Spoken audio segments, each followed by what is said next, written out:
Magandang araw sa inyong lahat. Nako, gumagalaw ang aking camera, bumababa dahil maluwag. Bakit kaya? Ano kaya ang solusyon dito? Baka tayo magmukhang iwing-iwing-iwi maya-maya lang pag tuluyang bumaba ang ating camera. So ang gagawin na lang natin ay tataas natin ganyan para pag bumaba siya, maaano kayo, hindi kayo Ayan, ganyan na lang tayo. Okay? No, ano pong balita? Well, ang mabuting balita, dismissed forever na ang impeachment complaint laban kay VP Sara Duterte. At siyempre, yan ay dahil talaga namang sinasabi ng ating saligang batas na hindi po pwede na mas mahigit isang impeachment complaint ng ihahain laban sa isang impeachable officer sa loob ng isang taon. At talaga naman po na apat-apat yung sinampang impeachment complaint at parang yun nga po, no, ano ba naman mahirap intindi dyan na once a year lang pero lima-lima ata apat-apat yung kanilang hinain, no? At iba pa yung naging basehan ng kanilang pagbutuhan para sa impeachment. So natutuwa naman po ako na hindi nanalo si Inday Sara ho dito. Ang nanalo po yung sambayan ng Pilipino dahil tinaguyod ng Supreme Court yung pagiging pinakamataas na batas ng ating saligang batas. So naghain ng kaso si VP Sara, ang panalo taong bayan. Kasi kapag ang Supreme Court ay nagdesisyon ang tinataguyod ang ating kataas-taasang batas na tinatawag saligang batas, ang panalo ay taong bayan Pilipino. So, incidental po na ang nanalo dyan at hindi na pwedeng ang ituloy yung impeachment complaint with finality ay si VP Sara. Pero tayo mga Pilipino po, tayo talaga ang tinaguyod ng Korte Suprema dahil itinaguyod ng Korte Suprema ang ating saligang batas. No? Now, sinabi ko na naman sa inyo dati na itong si Senior Associate Justice Marvic Leonen at ako ay nagkasama sa UP Faculty of Law. No? At matagal din siya naging dekano doon at matagal din ako nagturo doon. No? Kung ako 15 years nagturo sa UP Law, siya rin po, ganun katagal din nagturo sa UP Law, mas matagal pa nga yan kasi right from graduation siya nagturo na, pero parang nag-2 term siya as Dean sa College of Law. No? At nagagalak naman po ako na siya ang naging ponente nitong desisyon sa pagdi-dismiss ng impeachment kasi po dilawan talaga si Senior Associate Justice Leonen. No? Siya po ay tinalaga ni Noynoy Aquino bilang chief negotiator dati para sa BARM at kaya siya na-appoint sa Korte Suprema kasi nga nagkaroon ng kasunduan, no? Yung framework agreement na naging landmark agreement na ngayon ay pinatutupad. So sa totoo lang, dalawa lang po yung talagang dilawan dyan sa Korte Suprema, si Justice Leonen at saka si Justice Caguiwa, ng kaklase ni Noynoy Aquino. Pero makikita nyo naman na si Justice Leonen, miski siya ay dilawan, tinaguyod niya yung Korte Suprema. Kinakailangan po natin pasalamatan si Justice Leonen dahil yung kanyang mga kakamping at saka mga dilawan, binibira siya. Nung lumabas nga po yung desisyon niya, binibira siya dahil para bagang nagtataksil daw si Marvic Leonen at hindi sumuporta sa impeachment laban kay Sara Duterte kasi nga sinasabi ng mga dilawan, sinasabi ng mga taga-UP talaga ay mamamatay tao itong si Duterte at hindi dapat suportahan ng kahit sino. Pero alam naman ni Justice Leonen na ang trabaho niya bilang maestrado ng Korte Suprema ay itaguyod ang saligang batas at hindi itaguyod ang kanyang mga personal na paninindigan. So ako po, saludo ko kay Marvic Leonen. Sa totoo lang po, yung kami magkasama sa UP Faculty, dalawang faction po yan. Hindi po kami magka-faction. Ako po ay doon ako sa kabilang faction na nagsimula po kasi yung faction-faction na yan dahil sa deanship. No? Ang kapaksyon talaga ni Justice Leonen ay itong si Popo Lutilla na ngayon ay naninilbihang bilang kalihim ni Marcos Jr. na dati-dati siya ay aktivista, no? Pero ngayon talaga nagpapasasa bilang Secretary ng Energy. Nandyan si Melo Sereno, nandyan yung Tony Lavinia, nandyan yung Teddy Te. Dito naman sa kabila, ang aming kumbaga kinilalang leader ay si Judge Raul Pangalangan ng ICC, nandyan si yung misis niya, si Professor Pangalangan, tapos nandyan din si Floren Hilbay, nandyan si Justice Hardelesa, nandyan si Bing Guanzon, kakampi namin si Bing Guanzon noong UP Law Days. No? At alam nyo, talagang nagugulat ako na talagang naisang tabi ni Justice Leonen yung kanyang politikal na paninindigan na talagang true blue dilawan at talagang sinuportahan ang pag-dismiss ng impeachment complaint dahil alam naman natin ng mga dilawan, nais talaga nila ma-impeach si Sara Duterte para mabawasan yung kanyang probability na mananalo sa 2028 kung magkaka-eleksyon nga. Pero ako po hindi ko po binabawi yung sinasabi ko. Ang sinasabi ko palagi, kapag hindi natin tinatanggal ang Marcos Jr. before 2028 at habang nakaupo pa rin si Marcos Jr. sa 2028, malabo po na panalunin ng mga Marcos si Inday Sara. Ulitin ko po yan. Pag hindi natanggal si Marcos Jr. before 2028, hawak niya ang makina, hawak niya ang COMELEC. Hindi nila pananaluhin si Inday Sara dahil ang plano nila Marcos forever. Yan po ay sinabi na sa akin ng isang aking trusted confidential informant na napakalapit sa mga Marcoses. Meron silang plano na Marcos 2, Marcos 2.0 at yan po ay manatili sa pwesto sa pamamagitan ng charter change, no, natatanggalan nila ang term limits.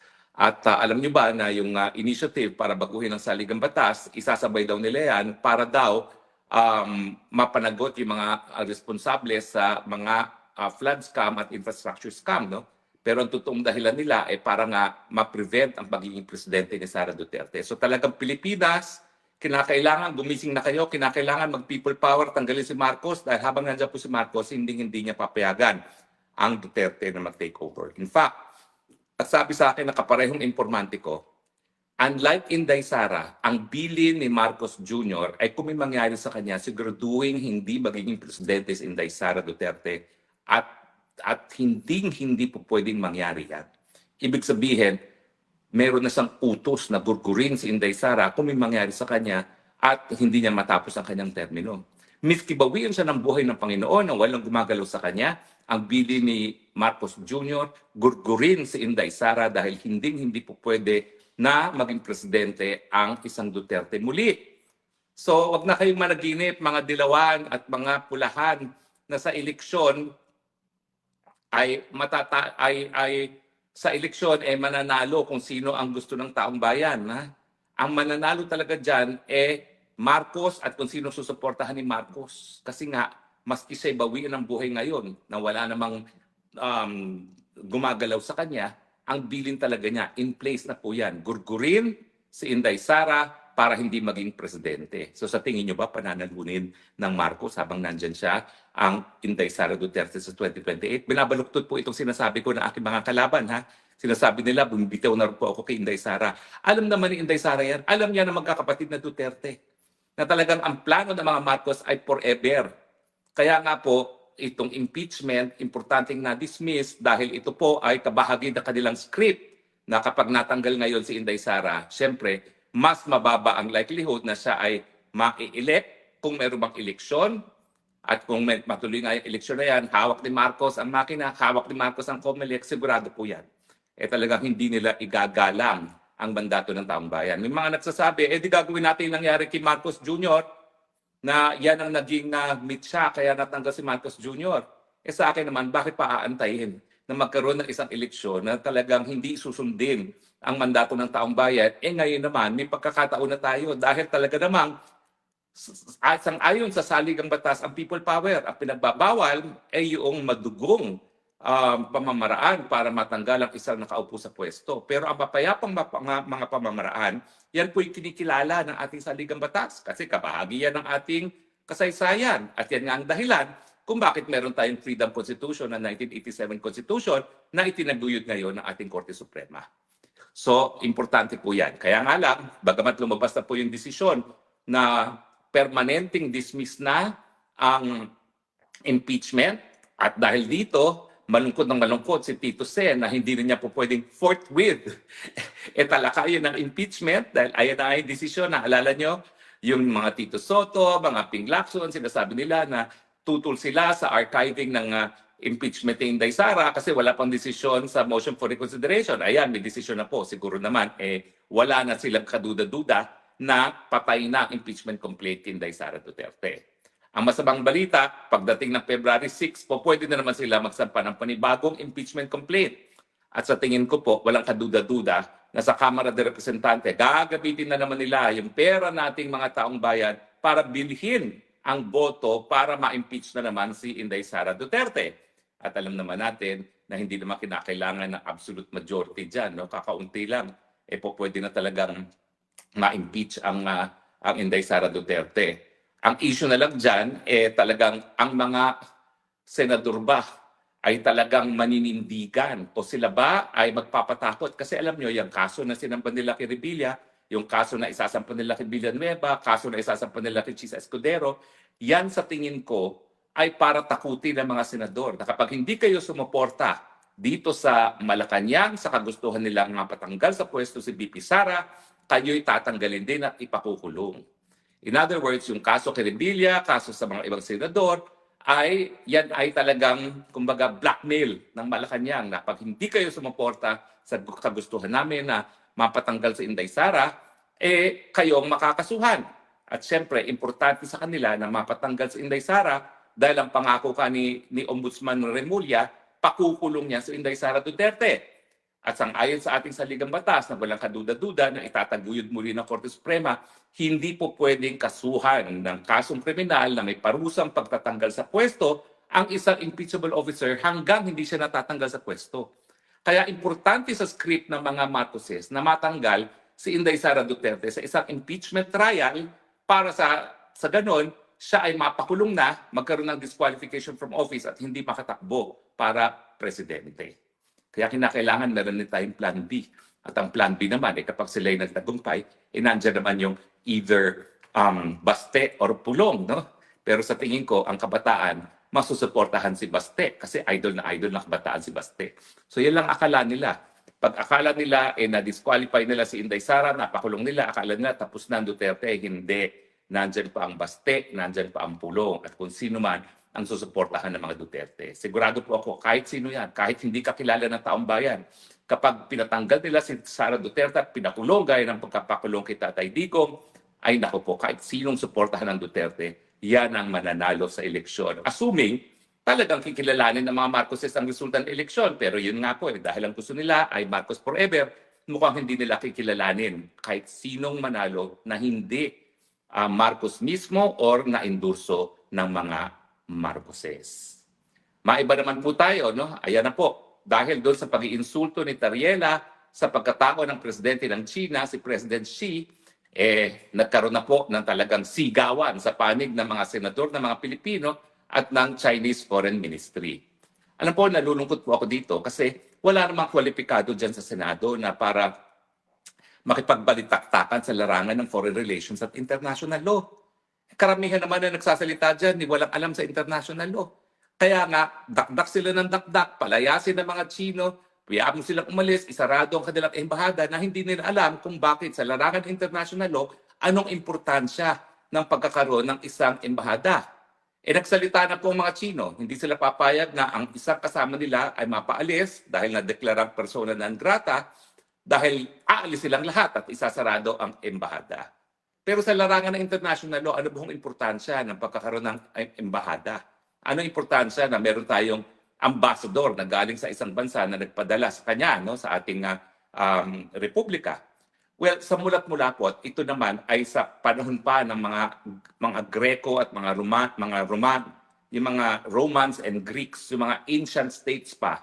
Ang pagtatayo ng embahada ay isang mensahe na handa na ang isang bansa na magkaroon ng mabuting relasyon doon sa bansa na pinadadalhan nila ng sugo. Ibig sabihin, yan ay pruweba na gusto nilang magkaroon ng kaugnayan at relasyon na mabuti.